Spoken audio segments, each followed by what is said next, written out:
ಅವಾಗ ಹೋಯ್ತಾ ಇದ್ದೀನಿ ಅಪ್ಪ ಇವಾಗ ಆಟೋ ಹೇಳ್ದು ಇದ್ರ ಹತ್ರ ಬಿಡ್ದ ಹತ್ರ ಅಂದ್ಬಿಟ್ಟದೆ ಮನೆ ಹತ್ರ ಹೋಗ್ಬಿಟ್ಟು ಫೋನ್ ಮಾಡಿಕೊಡಮ್ಮ ಹಾಂ ಜ್ಞಾನಾಗಿ ಅಂದ್ಬಿಟ್ಟದೆ ಹೇಳ್ದು ಸರ್ ಅಷ್ಟೇ. ಆಮೇಲೆ ಮತ್ತೆ ಏನು ಫೋನ್ ಮಾಡಿಲ್ಲ ಸರ್ ಅವರು, ಮತ್ತೆ ಮಾಡಿಲ್ಲ. ಇವಾಗ ಸರ್ ಬೆಳಿಗ್ಗೆ ಗೊತ್ತಾಗಿದ್ದು ಸರ್, ಇವರು ಅಮ್ಮವ್ರು ಮಾಡಿದ್ದಕ್ಕೆ ಮನೆಯವರು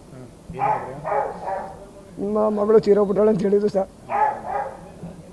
ನಿಮ್ಮ ಮಳೆ ಏನು ಕೆಲಸ ಮಾಡ್ತಾರೆ ಅಂದರೆ ಜಾಸ್ತಿ ಕೆಲಸಕ್ಕೆ ಹೋಗ್ತಿರಲ್ವನು? ಇಲ್ಲ ಸರ್, ಹೋಗ್ತಿರಲ್ಲ ಸರ್.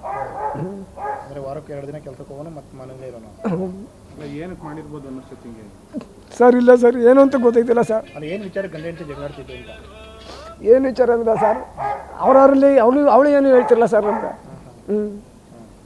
ನೀವೇನೋ ಬಂದ ನ್ಯಾಯ ಪಂಚಾಯತ್ ಮಾಡೋದಿರಂತಲ್ಲ ಇಬ್ಬರು ಬುದ್ಧಿ ಹೇಳಿ ಸರ್. ಹೇಳ್ಬಿಟ್ಟು ಹೋಗಿದೆ ಸರ್, ಅವಾಗ ಏನಂತ ಹೇಳಿದ್ರು, ಏನು ಪ್ರಾಬ್ಲಮ್ ಅಂತ?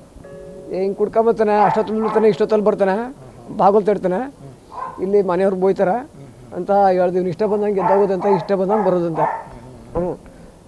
ಇದು ಕಂಪ್ಲೇಂಟ್ ಹಿಂಗೆ ಹೌದು ಸರ್. ಮಗಳು ಹೇಳಿದ್ದು? ಹೌದು ಸರ್. ಹಿಂಗಾಗಿದೆ. ಹಿಂಗಾಗಿದ್ದಕ್ಕೆ ಏನು ಕಾರಣ ಅಂತ ಏನೂ ಗೊತ್ತಿಲ್ಲ ಸರ್. ಶಿಕ್ಷೆ ಆಗಬೇಕು ಅಂತಾರೆ. ಅವ್ನಿಗೆ ಒಟ್ಟು ಶಿಕ್ಷೆ ಆಗ್ಬೇಕು ಸರ್ ಅಷ್ಟೇ.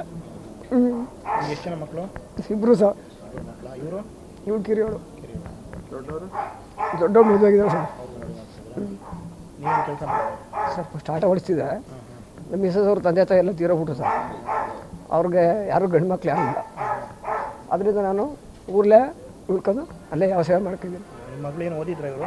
ಯಾರು ಸರ್? ಗೀತಾ. ಅವಳು 9th ಓದಿದ್ದು ಸರ್. 9th ಓದಿದ್ರು. ಅವಳಿಗೆ ಎಷ್ಟು ವರ್ಷ ಇದ್ದಾಗ ಮದುವೆ ಆಗಿದ್ದು?